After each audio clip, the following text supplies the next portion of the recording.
Hi everyone, my name is Mauricio Altamirano. I'm 18 years old and I'm about to talk to you about my TED Talk. So, before I start, I would like to say that I hope that every one of you is doing well with it in this quarantine. I hope your family is wealthy and is healthy too. I hope you are doing fine too. So, with this said, I also want to say that I'll miss you all. Um, okay, I think that's everything. With this said, I would like to say that my topic is about coronavirus. Yeah, coronavirus is present everywhere nowadays. So I had to do something with this. This is something that is a uh, a a weapon that I want to use now. So coronavirus is the main thing on my topic, but it's related to culture. So my topic is culture changes the way quarantine changes the way COVID is making present in every single country in the world. I'm gonna make an emphasis in some countries, but basically what I'm gonna talk about is about how COVID presence is changing depending on the culture of the country that is making presence in.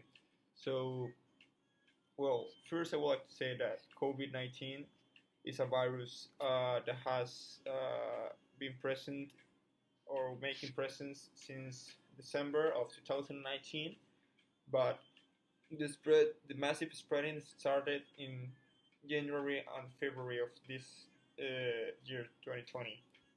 Um, with this said, uh, we know that coronavirus has brought us many bad aspects, but it has some good aspects too.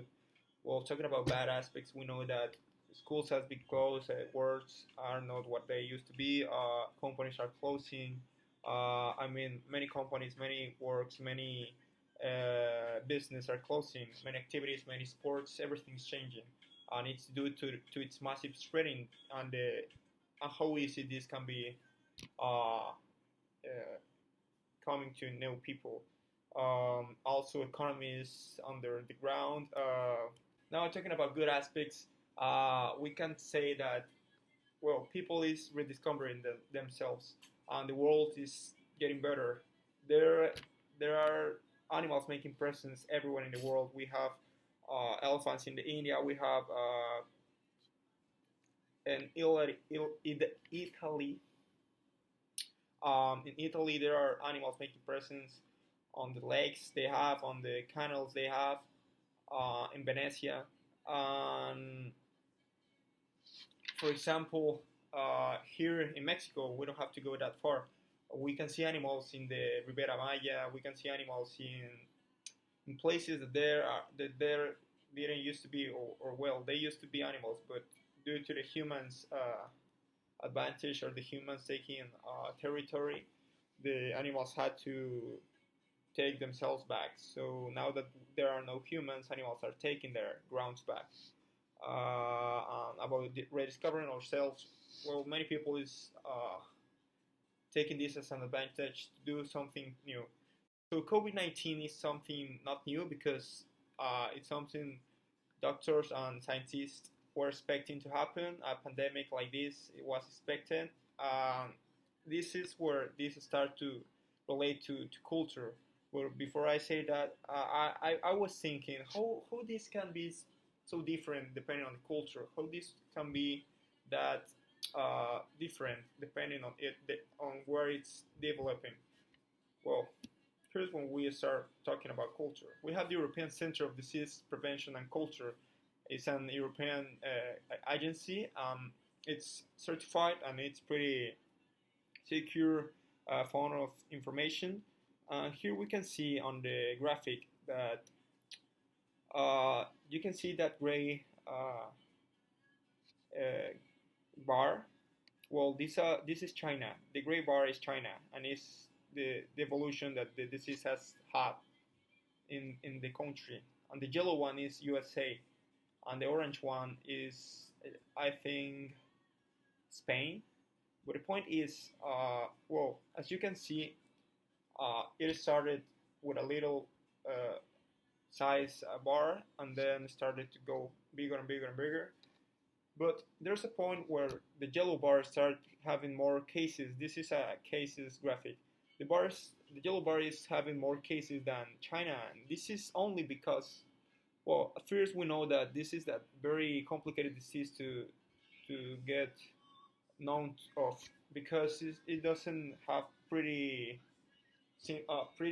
fast symptoms. Like it's not like cough or like when you break a bone that if you break a bone you can feel it. No, this disease is it has a very slowly incubation, so that it takes I think 2 weeks to start having symptoms, and this is what this disease is having.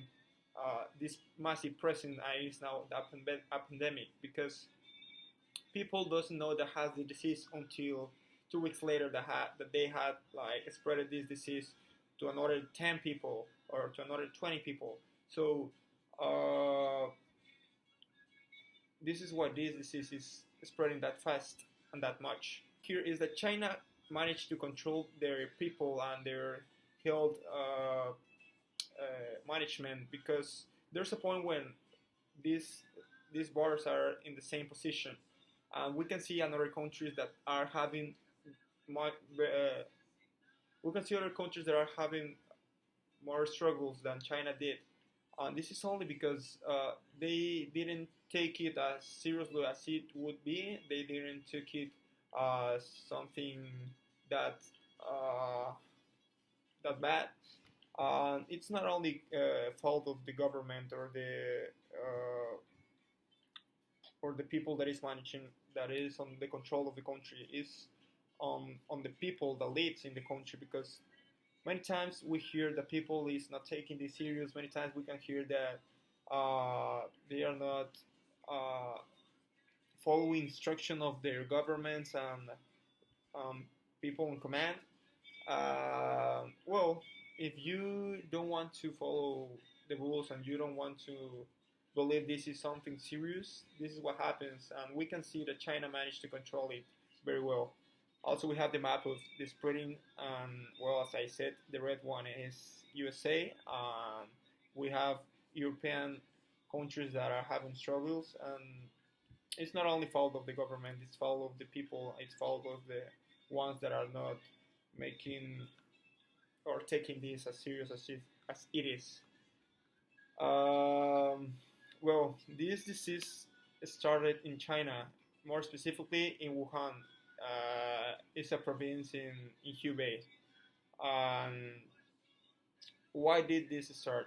Uh, the media says that in China it's very common to see on the markets and streets people selling. It's very usual to see people selling these wild animals and uh, these things that shouldn't be eaten, or at least not that much. Because taking as an example the bat. The bat is an animal that is very, very, very toxic.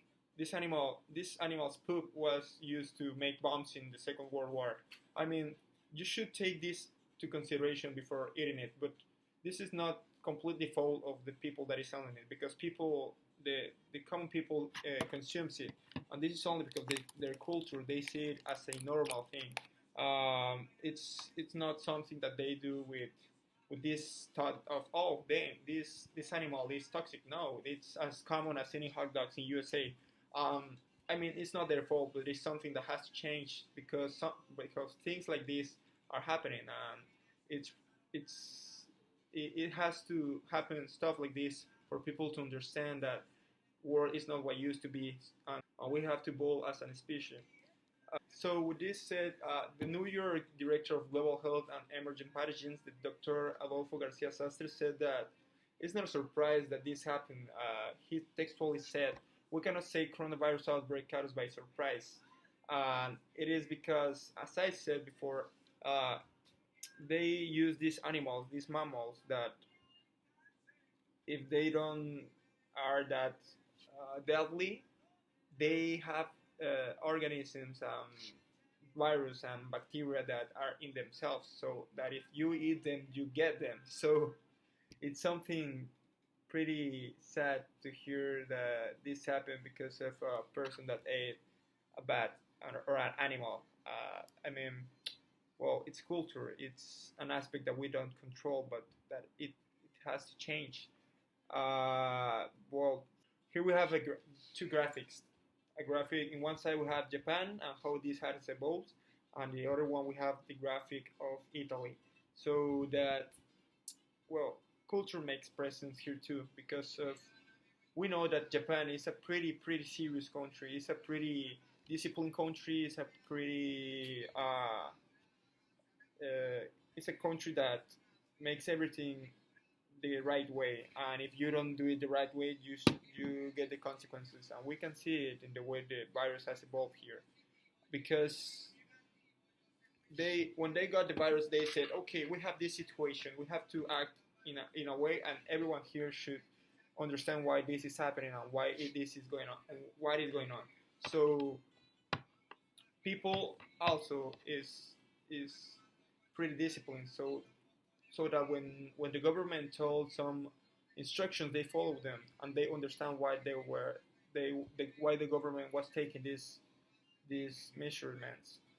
And then we have Italy, that is a country that is first world country, and they have one of the best health organisms in the world, and they still have this massive spreading. We know already why culture is a factor in this spreading. We already know why COVID is having these repercussions in the world and how it works. So we can do nothing more than follow the instructions. We can do nothing more than trying to take this the best way. Um, we can do something with our life. We can do something new. We can start reading books. We can start drawing. We can start, I don't know, the video games you've never played. I mean, we have many time now. There's a bunch of things we can do, and we should take this as an advantage to develop some skills, develop a language, develop an activity. I don't know, take it the good way. Try to take the best from this, because we don't have always the time we have now to do things. And please do not procrastinate, do not be lazy, because it's a good time to take advantage from the people that is being lazy. So this has been my TED Talk. I hope you all enjoyed it, and I hope I gave you some good information and something good that you all are gonna keep. Please, thank you.